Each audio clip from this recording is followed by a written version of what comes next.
You know, I've been on this committee for 22 years. And first of all, before I begin, I am going to put in the record a letter that I am sending to the governor of the state of Florida. He is grandstanding, indicating that he is suing the VA for the fact that he is sending people to the various VA facilities around the state of Florida, and he wants to take a look at the records. Now, you know, this is the most grandstand thing I've seen since I've been in Congress, because first of all, the state have absolutely nothing to do with the VA.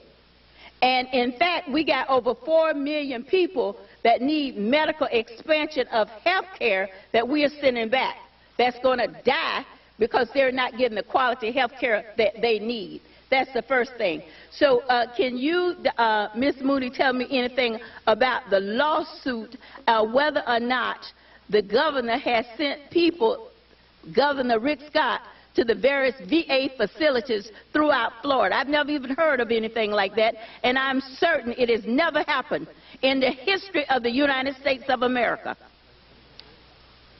Congresswoman Brown, I have not heard of anything like that before these instances, and I would be happy to take your request to our Office of General Counsel and Intergovernmental Affairs that deals with our state partners.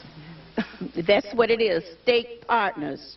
And speaking of state partners, I personally went to California, and I came back and reported to this committee that we had 400 units that we had built that was standing still for 2 years, and no veterans was in these brand new facilities. 400 units in L.A. on the property. So we're not talking about problems that just started at VA. It's been problems for years. In fact, I want to commend the secretary, because let's be clear, Vietnam veterans, they was getting the runaround from the VA system. This secretary opened it up and brought in millions of additional veterans. Millions. And yes, we have a responsibility to make sure that they're taken care of. But I did my reconnaissance in Florida, and I can tell you we're doing fine in Florida. We have a new hospital in Orlando soon, I hope. I've been working on it. We have a wraparound in Gainesville. We have new cemeteries in Florida. We serve over almost 600,000 veterans a year in Florida.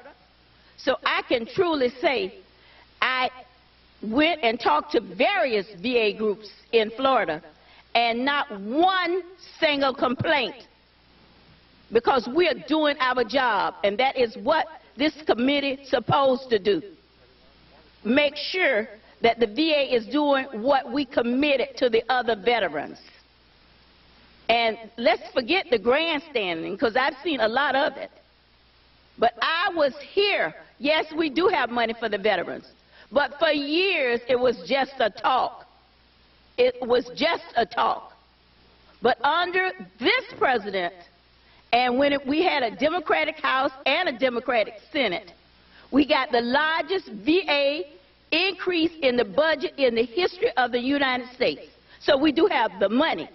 But we got to know that we're not just talking the talk, we are walking the walk. Now, Dr. Lynch, is there any additional information that you want to give me about the overall problems with the VA around the country? Because I know Florida is not included. Thank you, Congresswoman. I want to make sure that I choose my words carefully. I've thought about this for a long time. Let me begin by saying I think that it is absolutely critical that VA maintains its focus on its mission to serve veterans and its core business to provide for primary health care for our veterans. I think it's important to remember that we have a good system. I think that system is worth saving. The quality of health care does compare favorably with that in the private sector. In the last 5 years, we have provided health care to over 2 million new veterans. Our performance measures, however, have become our goals, not tools to help us understand where we needed to invest resources. We believed our access numbers, but we undermined the integrity of our data when we elevated our performance measures to goals. We were told that the scheduling system was challenged, but we discounted the OIG reports and patient concerns as exceptions, not the rule. We could and should have challenged those assumptions. This was an insidious process. It was not obviously apparent while it was happening. I think, however, having said that there is a way forward.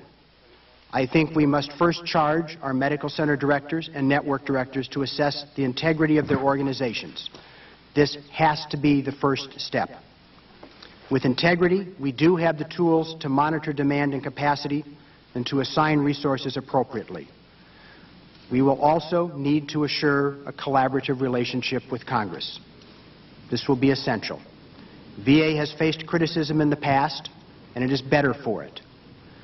In the 1940s, Omar Bradley and Paul Hawley remodeled the VA system, involved our academic medical partners, and established a research presence in VA.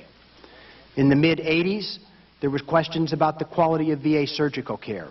In response, the VA developed a risk-adjusted care model that has been adopted by the private sector and is now used to assess surgical mortality across the country. In the mid-'90s, there were concerns about VA care. VA implemented a new model of care, emphasizing outpatient care, and began to implement the use of the electronic health record, which has been used by health care across this country. We have a good health care system. We have a good foundation. We have challenges. I recognize that. I think working together, we can solve those challenges, and we can once again provide evidence of an excellent health care system for our veterans.